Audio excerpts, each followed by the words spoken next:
안녕하세요. 하재소프트 이봉석 대표이사입니다. 오늘은 윈도우 드라이버 연대기 24번째 시간인데요. 오늘 여러분들이 저와 함께 공부하실 내용은 IRQL 중에서 APC와 관련된 얘기를 할 거예요. 이 부분은 아주 일부분은 디바이스 드라이버 개발자들이 반드시 숙지해야 될 그런 내용이 좀 들어있는데 반해서 사실 대부분의 내용들은 그냥 모르고 넘어가도 돼요. 그런데 드라이버 개발자가 숙지해야 될 그 내용을 그냥 아무 생각 없이 그냥 외우기만 하면 상관은 없는데 조금이라도 이해하려고 한다면 오늘 시간을 꼭 여러분들이 잘 들으셔야 돼요. 제가 이렇게 말씀을 드릴 수 있을 것 같아요. 오늘 강의는 지금까지 했던 모든 그 윈도우 드라이버 연대기 기초편, 이 초급편 강의 중에 가장 어려워요. 가장 어렵고, 그래서 이제 저도 되게 신경을 좀 많이 썼는데, 일단 항상 늘 그렇지만 개념 위주로 가볍게 보시고, 더 정확하게, 더 자세히 알고 싶다, 이해하고 싶다 그러면 가급적이면 동영상을 여러 번 반복하는 수밖에 없어요. 이 부분과 관련된 어떤 시중의 자료가 상당히 드물기 때문에 다른 데서 도움을 얻을 수는 없을 것 같고, 이렇게 하시죠. 동영상을 여러 번 보시고, 그래서 내가 좀 잘 알고 싶다, 윈도우 드라이버를 잘 짜고 싶다, 그런 마음이 있다고 하시면 동영상도 여러 번 보시고, 그 다음 나중에 부족한 건 실습을 통해서 실습을 하면서 그때그때 이제 비어있는 부분들을 채워가는 거죠. 그죠? 그리고 개인적으로 저한테 이메일을 보내셔도 될 것 같고요. 자, 제가 서론이 좀 길었습니다. 오늘 워낙 어려운 주제를 하기 때문에 제가 약간 긴장을 좀 시켜드렸습니다. 자, 오늘 이제 수업을 나가기 전에 지난 시간에 했던 내용을 간단하게 정리를 하겠습니다. 지난 시간에 우리는 DPC 그리고 타이머에 대해서 배웠었는데요. 이들은 모두 디스패치 레벨에서 호출되는 그런 루틴들과 이제 같은 성질을 가진다고 그랬었죠. 이 CPU가 이제 추상화하는 개념으로서 CPU의 어떤 컨텍스트를 보관하기 위해 커널은 CPU 개수만큼 PRCB라는 구조체를 만든다라고 배웠습니다. 그리고 또 실제로 클럭 레벨이라는 굉장히 높은 IRQ 레벨에서 동작하고 있는 그런 ISR 루틴이 있는데, 그 커널 ISR 루틴이 몇 가지 작업들, 조사 작업을 한다고 했었죠. 그래서 사용자 스레드의 퀀텀 시간의 만료를 본다든지, 타이머의 만료를 본다든지, 또는 시스템의 시간을 갱신한다든지 이런 작업들을 한다고 했습니다. 그래서 그런 작업들과 관련해서 적당한 조건이 부합된다면 자신의 DPC 루틴을 등록하는 그런 작업들도 배웠었습니다. 그리고 이제 마지막으로 DPC 루틴들, 즉 디스패치 레벨에서 동작하는 그런 코드들은 자신의 코드가 어떤 제약점을 가진다라는 것을 아셔야 된다고 그랬었죠. 즉 DPC 루틴 또는 디스패치 레벨에서 동작하는 코드들이 절대로 하면 안 되는 그런 작업들이 있었습니다. 그렇죠? 그런 작업들을 우리가 제약 조건이라고 배웠어요. 그렇죠? 자, 오늘은 24편 IRQ의 세 번째 시간으로 APC와 IO 컴플리션에 대해서 배우도록 하겠습니다. 제가 다시 말씀드리지만 본 강의는 절대로 초보자 수준이 아닙니다. 그래서 많이 어려울 수 있습니다. 한번 이 강의를 들어보시고 내가 이 정도는 이해할 수 있을 텐데 그러면 여러분들 진짜 중고급자라고 감히 말씀드릴 수가 있어요. 자, IO 요청이 끝나기를 기다리는 스레드는 디스패처 오브젝트라는 걸 두고 시그널 대기를 보통은 기다리게 됩니다. 자, 이 말은 무슨 얘기냐면 우리가 하드웨어가 비교적 CPU보다 느리기 때문에 CPU, 즉 소프트웨어 관점에서 바라볼 때는 어떤 하드웨어 반응이 어느 정도 시간 동안은 발생하지 않을 걸 알아야 된다는 거죠. 쉽게 말해서 우리가 어떤 하드웨어로부터 데이터를 읽고겠다라고 했을 때 내가 읽고 싶을 때 바로 데이터가 있으면 좋지만 그렇지 않기 때문에 항상 어느 정도 시간 동안은 기다려야 되는 작업이 발생한다는 얘기입니다. 그래서 그런 IO 요청이 끝나기를 스레드가 기다리는 작업을 할 때 내부적으로 디스패치 오브젝트가 사용이 되고 있다는 것을 아셔야 된다는 거고요. 두 번째로 러닝 상태에 있었던 어떤 스레드가 있었습니다. 그런데 그 러닝 상태에 있는 스레드가 내가 아닌 어떤 웨이트 상태에 있는 스레드, 그 웨이트 상태에 들어가 있는 스레드한테 어떤 IO 결과를 돌려주고 싶어요. 즉, 왜냐하면 지금 내가 얻은 이 IO 결과는 현재 이 러닝 상태에 있는 스레드가 원하는 결과가 아니고 지금 웨이트 상태에 들어가 있는 스레드가 원하는 결과란 말이죠. 그런 상황이 되었을 때 그것을 이제 효과적으로 운영하기 위해 만들어진 메커니즘이 바로 APC가 되겠습니다. 자, 그러면 한번 시작해 보도록 하죠. 오늘 주제로 다룰 제 IRQ 레벨은 바로 여기서 빨간색 박스로 되어 있는 0번부터 1번까지가 되겠습니다. 보통 APC 레벨이라고 되어 있는 요 1번만 언급하는 것이 아니고요. 그 아래에 있는 0번 패시브 레벨, 그리고 0.1, 0.2라고 말씀드렸던 약간 높은 패시브 레벨 위드 크리티컬 리전까지 전체가 다 APC 영역에 포함이 됩니다. 그래서 이 IRQ 레벨이 이렇게 세 가지가 사용이 되고 있고, 그래서 빨간색으로 표시되어 있는 루틴들이 각각의 레벨에서 호출되는 루틴들이에요. 보시면 APC 레벨에서 호출되는 루틴이 뭐라고 적혀 있죠? 스페셜 커널 모드 APC 루틴이라고 적혀 있죠. 스페셜 커널 모드 APC 루틴. 그 다음에 패시브 레벨 위드 크리티컬 리전이라고 하는 0.1 또는 0.2 수준에서 호출되는 루틴을 노멀 커널 모드 APC 루틴이라고 합니다. 노멀 커널 모드 APC 루틴. 그리고 패시브 레벨에서 호출되는 루틴이 있어요. 그걸 우리가 유저 모드 APC 루틴이라고 부릅니다. 그러니까 APC 루틴은 총 3가지 종류가 있다는 거예요. 각각 다 어떤 후 처리를 위해서 사용되는 어떤 메커니즘에 사용이 되는데, 분명 지난 시간에 우리가 DPC, 디스패치 레벨에서 동작하는 DPC를 배웠었고, 그거보다는 낮은 레벨이라는 걸 알 수가 있죠. 그렇죠? IRQ 레벨이기 때문에 우리가 통상적으로 알고 계시는 그 높은 수준의 IRQ 레벨, 낮은 수준의 IRQ 레벨 간의 어떤 관계, 지연 관계, 이런 것들은 여전히 일치합니다. 그것을 여러분들 머릿속에 기억하시고 넘어가도록 하겠습니다. 자, APC 루틴의 종류는 바로 3가지가 있다고 그랬었죠. 스페셜 커널 모드 APC 루틴, 그리고 노멀 커널 모드 APC 루틴, 그리고 유저 모드 APC 루틴, 3가지가 있어요. APC 루틴이 하는 일을 그냥 한마디로 얘기하자면, 러닝 상태에 있는 스레드 문맥에서 그렇지 않은 다른 상태의 스레드 문맥으로 어떤 IO 결과를 되돌려주기 위해서 윈도우 커널이 제공하는 어떤 메커니즘, 소프트 인터럽트 메커니즘을 의미합니다. 자, 스페셜 커널 모드 APC 루틴은 APC 레벨에서 호출되는 루틴이죠. APC 레벨에서 보통 윈도우 커널이 직접 IO 컴플리션 작업, 마무리 작업을 하기 위해서 사용하는 그런 단계라고 할 수 있고요. 노멀 커널 모드 APC 루틴이라고 하는 것은 현재 그 문맥이 커널 레벨이 아니라 유저 모드, 유저 레벨로 돌아가기 전에 반드시 내가 어떤 처리를 해야 된다라고 하는 후 처리를 위해서 사용하는 루틴이 바로 노멀 커널 모드 APC 루틴이에요. 그리고 마지막으로 유저 모드 APC 루틴은 패시브 레벨에서 호출되는 루틴인데, 이것은 어플리케이션 수준에서, 응용 프로그램 수준에서 IO 요청에 대한 후 처리를 하기 위해서 사용되는 루틴입니다. 그러니까 어떤 IO 요청에 대한 후 처리를 하는 데 있어서 노멀 커널 모드 APC 루틴과 유저 모드 APC 루틴이 일단 갈리죠. 하나는 커널 레벨, 하나는 유저 레벨. 그리고 가장 위에 있는 스페셜 커널 모드 APC 루틴은 IO 매니저, 그러니까 윈도우 커널이 직접 IO 컴플리션 작업을 하기 위해서 따로 별도로 두고 있는 그런 루틴이다. 이렇게만 기억을 하시면 될 것 같아요. 오케이? 자, 이제 우리가 이것을 이제 공부할 때 항상 문제되는 게 바로 요 함수예요. 항상 우리가 이 함수를 공부하다 보면 좀 헷갈리거든요. 우리 K wait for single object, 지난번에 제가 이벤트 설명하면서 잠깐 말씀드린 적이 있었는데, 대표적으로 현재 동작하는 스레드를 웨이트 상태로 전환하는, 러닝 돼 있던 스레드를 웨이트 상태로 전환하는 데 사용되는 대표적인 커널 레벨 API 함수입니다. 정말 많이 쓰는 함수거든요. 그래서 결국 우리가 이걸 쓰면 그냥 기다린다, 현재 스레드가 웨이트 센 상태로 기다린다, 이렇게 알려져 있는 함수예요. 근데 여기 파라미터를 보면은 모두 5개가 있거든요. 5개. 첫 번째 파라미터는 디스패치 오브젝트예요.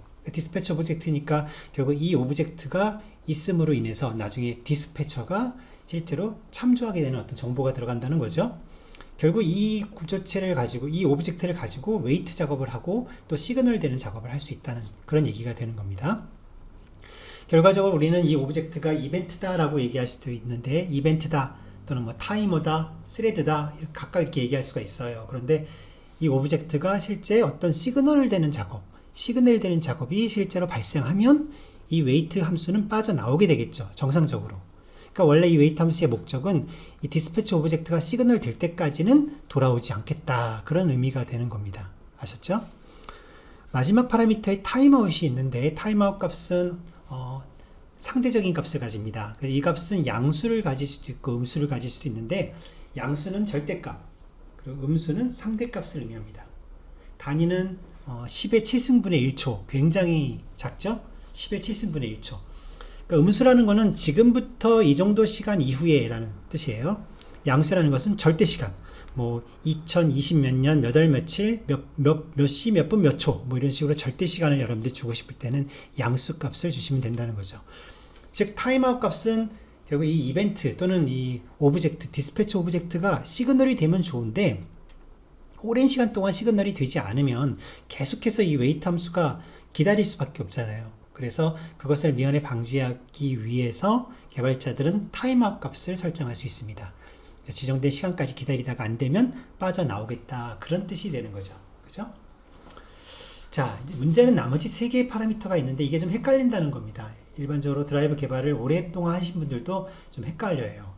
근데 그렇게 뭐 헷갈리지 않게 쓸 수 있는 이유가 거의 그 보편적으로 사용하는 필드가 다 정해져 있거든요. 값이 다 정해져 있기 때문에 그냥 쓰시면 되는데 그래도 구체적으로 이 값을 좀 내가 알고 싶다 그러면 좀 어려워져요. 그때부터. 한번 보도록 하겠습니다. 만약 여러분들이 웨이트 포 싱글 오브젝트를 쓸 때 두 번째 파라미터 웨이트 리전이라는 게 있습니다. 웨이트 리전. 거기 사용될 수 있는 값은 executive 또는 user request라는 둘 중에 한 가지가 사용이 되는데 디바이스 드라이버에서는 executive를 쓰시면 돼요. 아무 생각하지 마시고 이걸 쓰시면 돼요. 여러분들이 user request를 쓰실 일은 없어요. user request는 언제 쓰는 거냐면 현재 어플리케이션 수준에서 실제로 응용 프로그램 수준에서도 이벤트를 기다리는 작업을 할 수 있죠. wait for single object 또는 sleep 이런 식의 어떤 일정 시간 동안 기다리는 어떤 행위, 현재 스레드를 블로킹하는 행위, 그런 행위를 하고자 할 때 결국은 그런 행위들은 전부 커널 레벨로 올라오거든요. 그러니까 아무리 어플리케이션에서 wait for single object를 썼다, API를 썼다 해도 그 작업은 전부 커널로 올라와서 이루어지거든요. 결국 커널로 올라와서 수행되는 함수가 바로 이 K wait for single object입니다. 그래서 결국 어플리케이션 수준에서 이렇게 올라와서 이 함수가 호출되는 경우에는 내부적으로 user request라는 값이 쓰여요. 그러니까 이건 응용 프로그램 문맥에서 올라왔다는 뜻이에요. 그러니까 지금 여러분들 같은 경우에 디바이스 드라이버 수준에서 그냥 내가 필요에 따라서 쓰는 거잖아요. 그러니까 이때는 항상 executive를 쓰시면 돼요. 아셨죠? 이제 나머지 2개가 있습니다. 웨이트 모드와 얼러터블이 있는데 요거는 윈도우즈 아키텍처에서 그냥 이렇게 정해놓은 거기 때문에 여러분들은 그냥 그렇게 알고 쓰셔야 돼요. 그 의미는 뭐 나름 해석해 볼 수는 있지만 이게 조금 헷갈릴 수 있는 요소가 있거든요. 웨이트 모드는 커널 모드 또는 유저 모드 두 가지 값 중에 어느 한 가지를 씁니다. 보통 디바이스 드라이버 개발하시는 분들은 여기에 커널 모드라고 쓰시면 돼요. 커널 모드. 그러면 다 해결돼요. 웨이트 모드가 커널 모드로 쓰시면 얼러터블은 아무 의미가 없어요. 그런데 웨이트 모드를 커널 모드로가 안 쓰고 유저 모드라고 쓰는 경우가 있어요. 유저 모드로 쓰는 경우가 있어요. 이럴 때는 이 얼러터블의 값에 따라서 동작이 좀 달라집니다. 그러니까 웨이트 모드가 유저 모드라면 그때는 얼러터블의 값에 따라서 어떻게 동작하는가 정도를 여러분들이 아시면 되겠죠. 그래서 그 부분을 마이크로소프트 그 MSDN 사이트에 보면 이런 표가 있어요. 제가 이 표를 한번 발췌해 봤는데 이렇게 생각하시면 됩니다. 간단하게 2개의 필드가 있죠. 얼러터블하고 웨이트 모드. 그래서 true 유저 모드, true 커널 모드, false 유저 모드, false 커널 모드 4가지 경우가 존재하잖아요. 그래서 여러분들이 보통 사용하는 디바이스 드라이버에서 사용하기를 추천하는 값은 얼러터블은 뭐 의미가 없습니다. false라고 주시고 커널 모드는 이제 웨이트 모드는 커널 모드. 그러니까 맨 아래쪽. 요 맨 아래쪽이 실제로 제일 많이 사용이 돼요. 맨 아래쪽이. 일반적인 얘기입니다. 일반적인 얘기. 무슨 얘기냐면 지금 디스패치 오브젝트를 기다리고 있기 때문에 그 디스패치 오브젝트를 누가 시그널 할 때까지 내가 기다릴 거야. 또는 타임아웃이 발생하면 돌아올 거야. 뭐 이런 어떤 가장 일반적인 의미가 바로 웨이트 모드를 커널 모드로 줬을 때입니다. 얼러터블은 false로 주시든 또는 true로 주시든 아무런 결과의 차이가 없기 때문에 여기서는 해당 사항이 없고요. 다만 웨이트 모드가 유저 모드일 때 동작하는 게 좀 다르죠. 자, MS 문서에 보면 이렇게 써 있습니다. 웨이트 모드가 유저 모드로 되어 있으면 이때 얼러터블이 true라면 이 웨이트 하는 작업이 취소될 수 있다. 다시 말하면 지금 내가 웨이트 하고 있는 이 k-wait for single object 함수가 원래는 언제 돌아와야 돼요? 이벤트가 시그널 되거나 타임아웃이 돼야 되잖아요. 근데 그것도 아니고 어떤 다른 이유에 의해서 취소될 수 있다는 거예요. 웨이트가 풀릴 수 있다는 거죠. 그래서 이런 경우에는 웨이트가 풀릴 수 있다. 그리고 이제 오늘 제가 이제 설명해 드리는 이 APC라는 게 있는데 그 중에서도 유저 모드 APC가 있습니다. 유저 레벨에서 동작해야 되는 유저 모드 APC가 있기 때문에 그 유저 모드 APC를 동작을 시키기 위해서 풀릴 수 있다는 겁니다. 무슨 얘기냐면 지금 제어가 k-wait for single object, 그러니까 커널 레벨에 가 있잖아요. 근데 유저 APC는 유저 레벨로 가야만 딜리버링이 되는 함수 아닙니까? 그러니까 유저 APC 루틴을 호출하기 위해서는 어쩔 수 없이 이 커널 레벨에 있는 k-wait for single object 함수가 돌아와야 되는 거죠.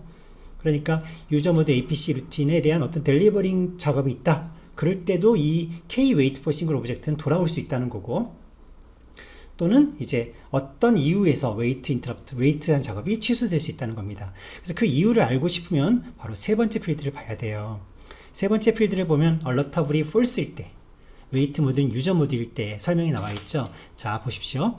자, 이렇게 되어 있는 세 번째 조건에서는 유저 모드 APC 델리버는 없습니다. 다시 말하면 유저 모드에 대한 APC를 실행하기 위해서는 취소될 수 없다는 겁니다. 아셨죠? 그런데 어떨 땐 취소가 될 수 있다고 설명이 되어 있습니까? 바로 thread termination.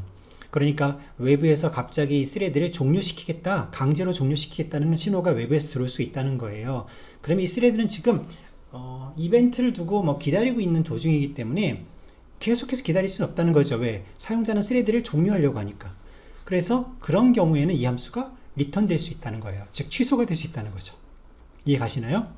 그래서 현재 내 이 스레드가 뭔가를 기다리고 있었는데 누가 내 스레드를 터미네이션 시키고 싶어요. 그러면 이 함수는 그냥 취소하고 돌아올 수 있다는 겁니다. 이해 가십니까? 그래서 이제 이렇게 두 가지 필드, 얼러터블하고 웨이트 모드를 가려가면서 쓰시는 경우가 가끔은 있는데, 다시 한번 말씀드리지만 보통 드라이버 개발하시는 분들은 커널 모드, 즉 웨이트 모드를 커널 모드로 주시기 때문에 얼러터블의 의미는 별로 없고 그냥 통상적으로 그냥 이벤트가 시그널 될 때까지 기다리거나 타임아웃이 될 때까지 기다린다, 이렇게 여러분들이 해석하시면 돼요. 아셨죠? 자, 그럼 APC 델리버와 관련된 얘기를 좀 해보겠습니다. 우리 APC에 대해서 우리 소프트웨어 인터럽트를 발생시키는 그런 역할을 하는 함수가 바로 ke insert q apc라는 함수가 있어요. 그런데 지금 제가 뭐라고 적어놨나요? k insert q apc 함수의 사용 방법은 현재 외부에 오픈되어 있지 않습니다. 이름은 있는데 함수 사용 방법이 오픈되어 있지 않다는 것은 사용은 되는데 굳이 디바이스 드라이버 개발자들은 파라미터를 알 필요가 없다라는 얘기예요. 즉 드라이버 개발자가 직접 이 함수를 호출할 일은 없다라는 얘기가 되는 겁니다. 그래서 제가 사전에 말씀드린 대로 이 내용의 상당한 부분은 운영체제가 알아서 하는 부분이다. 대신 여러분들이 하셔야 될 거는 일부밖에 없다라고 말씀을 드렸죠. 그래도 이제 동영상 강좌의 어떤 성격상 여러분들이 이걸 통해서 뭔가 더 업그레이드 하기 위해서니까, 그래서 간단하게 제가 설명을 하고 있는 겁니다. 자, k-insert q apc, 결국 이 함수는 apcq라고 하는 곳에다가 k-apc, 그러니까 apc 구조체를 인서트한 역할을 수행합니다. 인서트한 역할, apcq에다가 apc를 인서트한 역할. 그런데 이 인서트한 역할은 무엇과 같다? 소프트웨어 인터럽트를 발생시킨 것과 같다. 그러니까 소프트웨어 인터럽트다 보니까 APC도 그런 인터럽트를 발생시켰다라고 설명하기도 하고, 이렇게 인서트 시켰다라고 설명하기도 한다는 거죠. 이해 가시죠? 이해 가시나 모르겠습니다. 자, DPC와 APC 좀 차이를 한번 이쯤에서 한번 짚어보고 넘어가겠습니다. 우리가 앞에서 우리 DPC를 배웠어요. 지난 시간에 DPC 소프트웨어 인터럽트를 배웠었는데, DPC 소프트웨어 인터럽트 신호는 지금 현재 스레드가 뭐가 되든 상관이 없었죠. 그죠? 이 델리버라는 표현을 쓰는데 배달이라는 뜻으로 전달. DPC 소프트웨어 인터럽트는 현재 스레드에 관계없어요. 왜냐하면 그 Q가 어디 들어있냐면 PRCB에 들어있거든요. 그러니까 PRCB, 즉 CPU에 디펜던시 하기 때문에 그 PRCB 안에 들어있는 DPC Q에다가 DPC를 이렇게 인서트를 시키는 작업만 하는 겁니다. 그래서 현재 스레드와는 관계가 없었죠. 그래서 스케줄링이 되지 않는 조건에서 굉장히 빠른 시기 안에 이렇게 지연되어 호출되는 함수가 바로 루틴이 DPC 루틴이라고 말씀을 드렸었잖아요. 2번 레벨. 그런데 APC 루틴은 그렇지가 않아요. APC는 DPC와 좀 다른 점이 현재 스레드가 무엇인 상관없다라는 개념과 다르게 특정 스레드에게만 발생해요. 특정 스레드. CPU가 아니라 특정 스레드. 그래서 이 APC-Q는 스레드에 들어있습니다. K-스레드라고 하는 구조체 안에 들어있어요. 보시는 것처럼 K-스레드라는 구조체 안에 APC-Q가 들어있고, 여러분들 이제 APC 구조체를 하나 만들어서 이 Q에 인서트 하게 되는 거죠. 바로 앞에서 보셨던 요 insert Q APC 요 함수가 바로 이렇게 하는 거예요. APC Q에 APC를 인서트 하는 겁니다. APC도 역시 여러 가지가 APC가 인서트가 될 수가 있습니다. 그런데 그 각각의 APC는 세 가지 루틴이 있다고 그랬었죠. 예를 들어서 첫 번째 커널 APC는 어떻게 되어 있나 보니까 스페셜 커널 모드 APC 루틴이 있고 노멀 커널 모드 APC 루틴이 있고 유저 모드 APC 루틴도 있을 수 있다는 거예요. 세 가지 다. 두 번째 APC는 두 개. 스페셜 커널 모드하고 노멀 커널 모드 APC만 사용할 수도 있고, 마지막 세 번째 거는 스페셜 커널 모드 APC가 있고 유저 모드 APC가 있을 수 있다는 거죠. 이렇게 APC 루틴이라는 거는 뭐 하나만 쓸 수도 있고 두 개 또는 세 개가 쓸 수도 있는 거예요. 근데 각각 다 요구하는 IRQ 레벨이 다르기 때문에 그 레벨에 대한 특성은 그대로 유지가 되는 거죠. 우리가 앞에서 배웠던 IRQ 레벨에 대한 의미 있었죠. 높은 레벨과 낮은 레벨 간의 어떤 상대적인 차이, 그거는 그대로 유지가 된다라는 걸 알아두셔야 되겠습니다. 자, 여기까지 보면 이게 진짜 무슨 말이지? 뭔가 좀 알 것도 같은데 라고 생각하실 것 같아서 제가 DPC하고 APC가 같이 이렇게 운영이 되는 어떤 상황을 제가 지금부터 그림을 통해서 보여드릴 건데요. 이 그림이 많이 복잡해요. 그래서 제가 이것을 순서에 따라서 좀 여러 장으로 나눠봤습니다. 동영상이 좋다는 게 뭔가요? 보고 또 보고 또 보면 되는 거죠. 자, 한번 그 순서를 한번 그대로 따라가 보도록 하겠습니다. 자, 일단 스레드가 있는데요. 스레드 A와 스레드 B가 있다고 가정을 한번 해보죠. 스레드 A는 지금 패시브 레벨에서 동작을 하고 있는 스레드고, 스레드 B는 패시브 레벨에서 동작을 해야 할 스레드입니다. 아직 동작을 하지 않았다고 보겠습니다. 자, 그런 상태에서 즉 A 스레드만 동작을 하고 있는 상황에서, 자, 1번. 자, call read 파일. 자, 우리 read 파일 부르는 거 기억나시죠? 어플리케이션에서 드라이버를 호출하기 위해서 read 파일을 이렇게 불렀습니다. 자, 이때 그 read 파일 요청은 먼저 커널로 들어갔다가 IO 매니저에게 넘어가죠. IO 매니저는 IRP라는 걸 만들어 가지고 그 IRP를 디바이스 드라이버에게 전달한다고 배웠습니다. 그렇죠? 거기가 우리가 뭐라고 불렀냐면 XX 디스패치 루틴이라고 했습니다. 여기까지 기억나시죠? 하도 오래돼 가지고. 자, 지금 보시면 색깔이 약간 주황색으로 되어 있는 코드는 디바이스 드라이버 개발자 본인이 직접 작성한다는 의미입니다. 아셨죠? 그러니까 이 그림에서는 주황색 위주로 보시면 돼요. 주황색 위주로. 그렇죠? 자, 이때 디바이스 드라이버 샘플 드라이버 코드 안에서 어떤 일을 했는지 보십시오. 자, 봤더니 return status pending이라고 하는 리턴 값을 사용했습니다. 자, 처음 보셨을 거예요. 이제 우리가 실전적인 드라이버를 작성하다 보면 자주 나오게 되는 모습이기 때문에, 자, 제가 한번 적어봤어요. status pending이라는 값을 리턴을 했습니다. 예전에는 status success 뭐 이렇게 리턴을 시켰는데 반해서 status pending이라고 이렇게 리턴을 하게 되면, 그러면 IO 매니저는 어떤 행동을 하게 되냐면, 지금 이 IO 작업이, 이 IO, 리드라는 IO 작업이 끝나지 않았구나. 아직까지 끝나지 않았구나. 좀 기다려야 되나 보다라고 생각하는 거예요. 이해하시죠? 그러니까 이 요청이 어플리케이션에게 돌아갈 수가 없죠. 어플리케이션은 지금 리드 파일을 불렀지 않습니까? 결과가 와야 되는데 결과가 오지 않았잖아요. 기다려야 되는 상황이죠. 디바이스 드라이버에서는 펜딩이라고 리턴을 했으니까. 그래서 IO 매니저는 리턴을 하지 않고, 스레드로 리턴하지 않고 곧바로 call 이제 k wait for single object 같은 앞에서 배우셨던 그 함수를 직접 부르게 됩니다. 즉 커널 함수를 부르게 된다는 거죠. k2라고 시작하는 함수니까. 자, 커널 함수를 불러서 k wait for single object라는 함수를 불러요. 그게 5번이에요. 5번. 그러면 이제 커널 안에 있는 이 wait for single object라는 함수는 6번에서 누구를 부르게 돼 있습니까? 커널의 디스패처를 부르죠. 디스패처 나왔죠? 자, 디스패처를 부릅니다. 그러면 이 디스패처가 결국 7번 과정을 통해서 지금 이제 문맥 스위칭을 하고 기다리고 있는 B 스레드로 이제 제어를 옮기게 되는 거예요. 자, 이렇게 되었을 때 지금 A 스레드는 어떤 상태가 되었을까요? 그 전에는 러닝하고 있었죠. 러닝 상태에 있다가 자, 여기서 웨이트 상태로 빠집니다. 자, 스레드는 웨이트 상태가 될 수밖에 없겠죠. 자발적으로 기다리게 됐으니까. 그 다음에 반면에 B 스레드는 뭔가 레디 상태에 있었다가 이제 러닝 상태로 바뀐 겁니다. 여기까지 어려움 없죠? 충분히 이해하실 수 있죠? 그래서 이런 상황을 만든다라는 거예요. 자, 누가? 디바이스 드라이버가 뭘 리턴하면 스테이터스 펜딩이라는 걸 리턴하게 되면 이런 상황이 만들어진다, 이렇게 아셔야 된다는 거죠.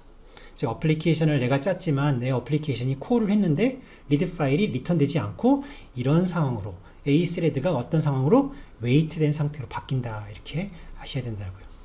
오케이? 자, 이번에는 9번부터 보도록 하겠습니다. 현재 8번까지 제어가 넘어온 상태였었죠.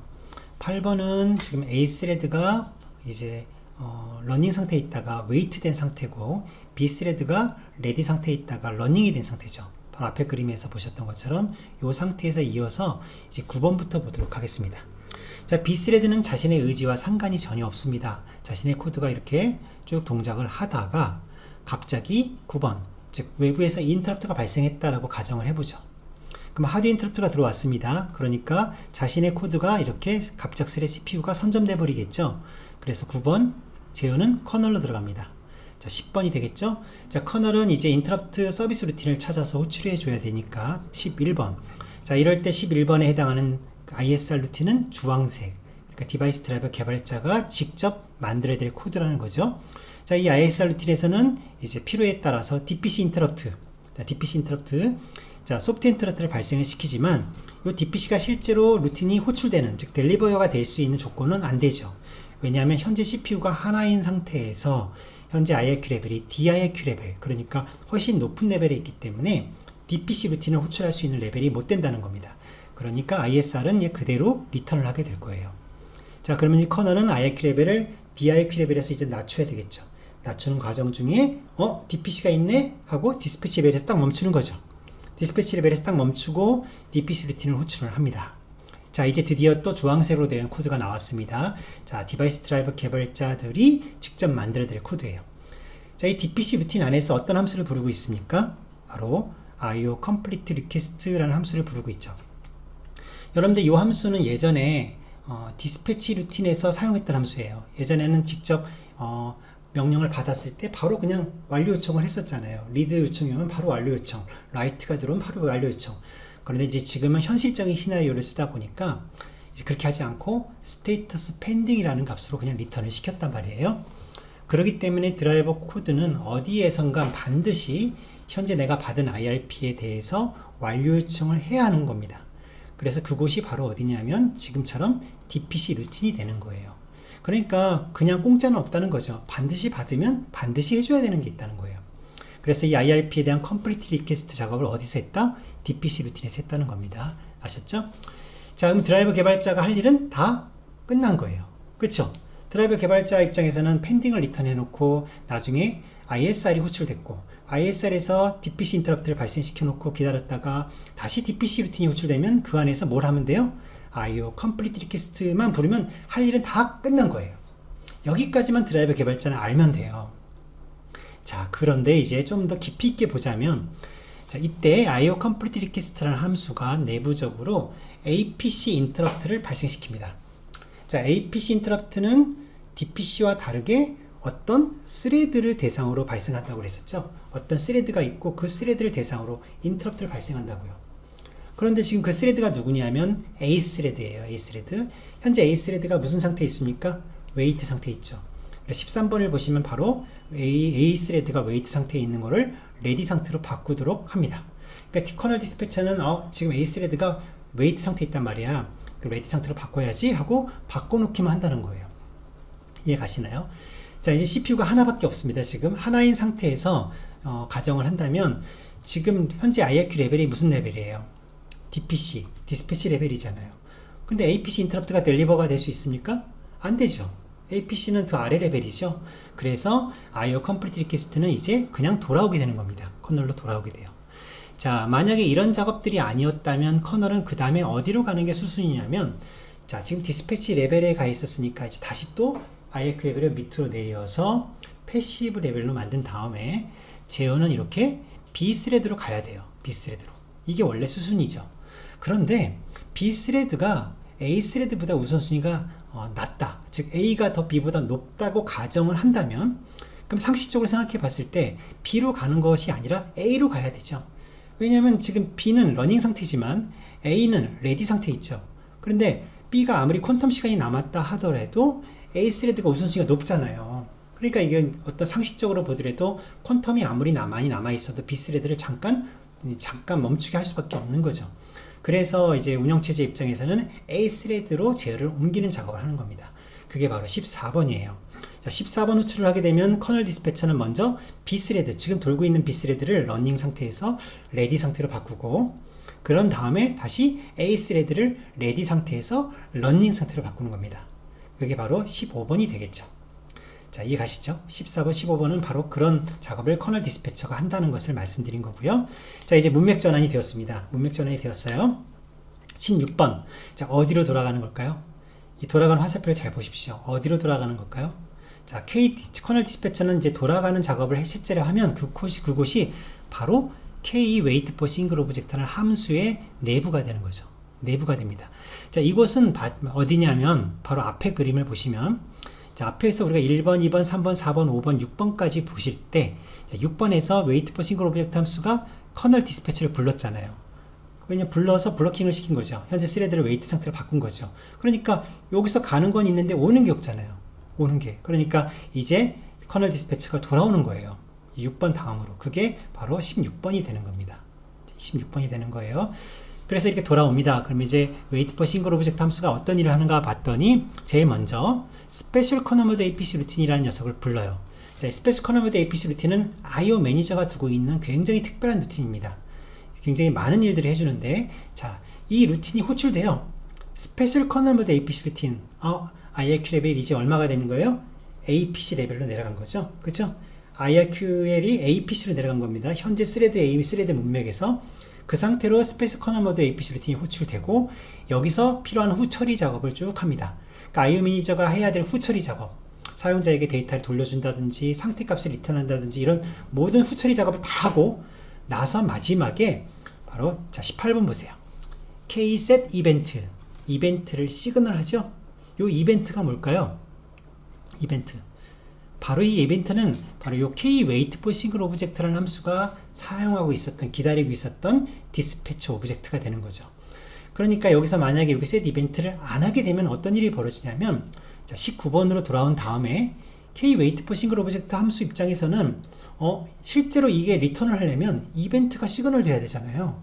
근데 지금 이벤트가 시그널 되지 않았습니다. 그럼 어떻게 돼요?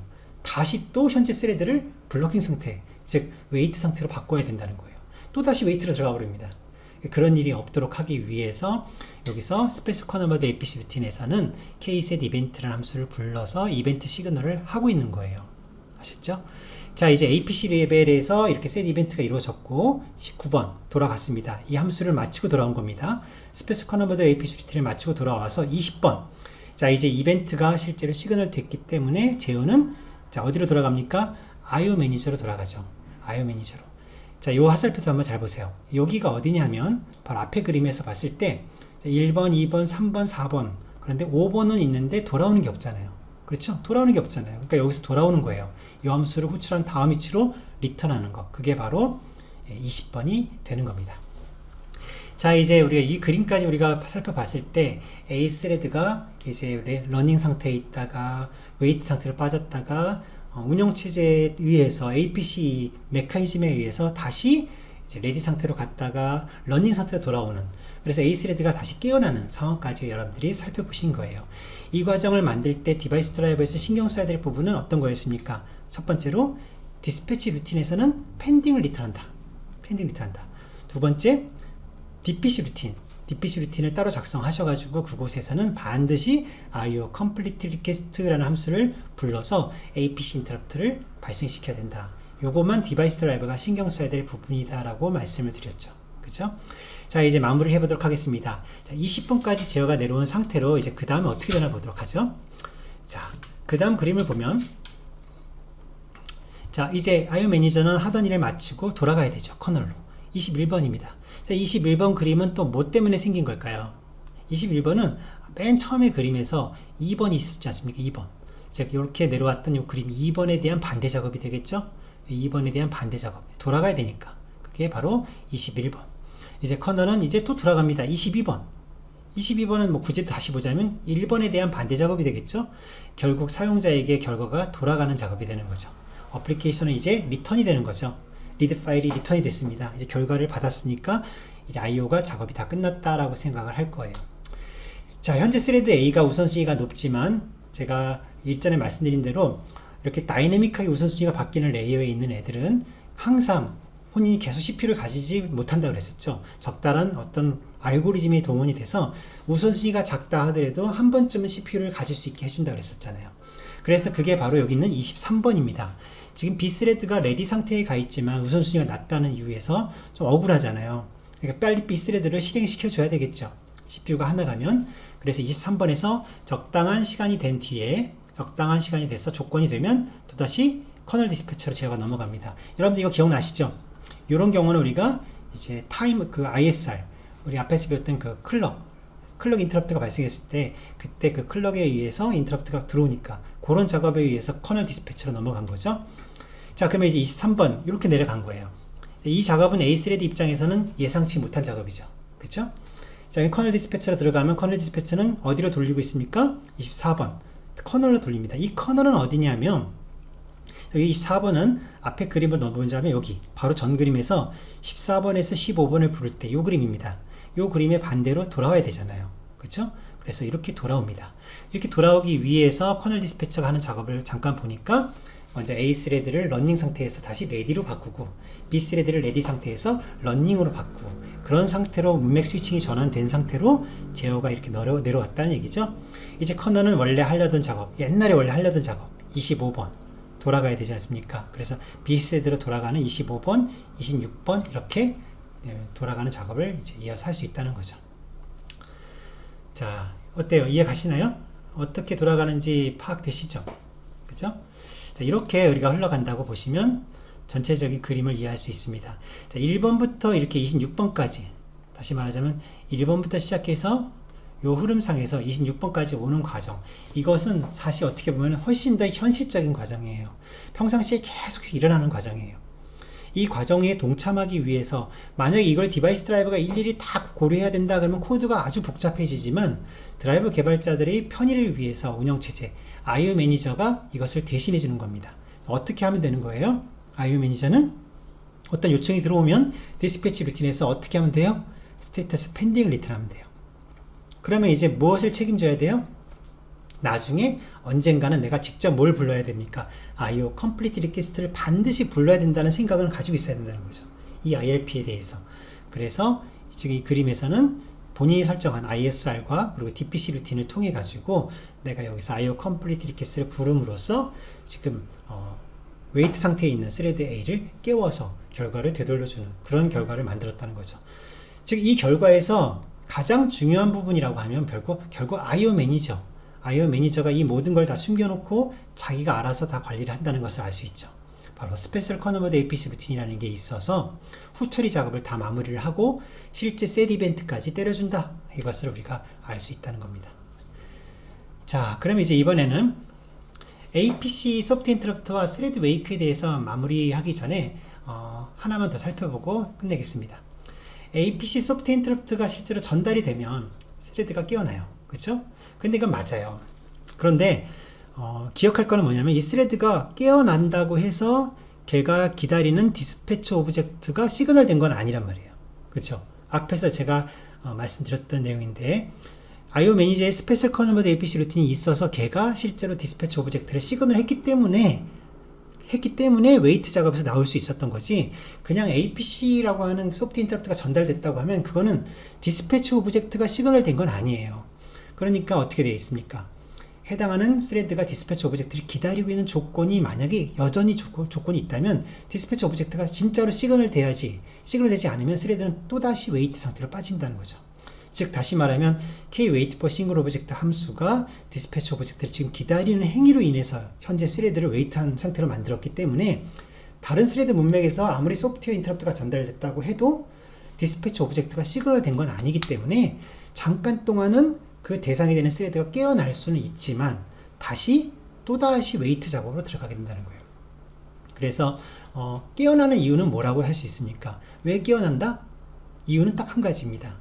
바로 APC 루틴을 호출해야 되니까. 그러니까 APC 루틴을 호출해 줘야 되니까 깨어나는 겁니다. 이해 가십니까? 그래서 APC 루틴을 호출하고 나서 다시 돌아와서 드디어 이벤트를 다시 확인해야 되겠죠. 디스패치 오브젝트를 확인해서 진짜 시그널 된 것이 아니면 현재 스레드를 웨이트 상태로 다시 바꾸게 된다. 그런 설명을 드릴 수 있습니다. 자, 정리를 한번 해보도록 하겠습니다. 오늘 너무 내용이 어려웠죠. 아주 어려웠는데요. 드라이브 개발자가 신경 써야 될 부분은 IO 컴플리트 리퀘스트 함수 하나였습니다. 사실은. 그런데 이제 이런 작업들이 실제로 내부적으로는 이렇게 돌아가는구나 정도를 한 번쯤은 이해하고 정리하고 가시는 게 여러분들 분명히 도움이 많이 되실 겁니다.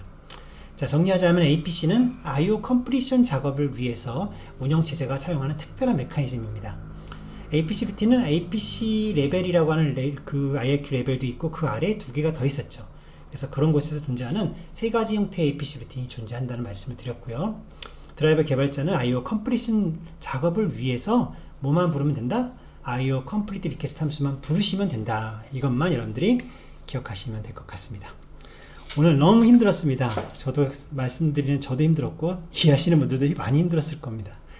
자, 이제 드디어 실습을 할 준비가 된 것 같아요. 진짜로. 다음 시간에는 이제 오늘까지 배웠던 중간에 이론 내용들이 많이 있었죠. 그걸 토대로 간만에 오랜만에 윈디버거를 써보면서 실습을 한번 해보도록 하겠습니다. 고생하셨습니다. 다음에 또 뵙겠습니다.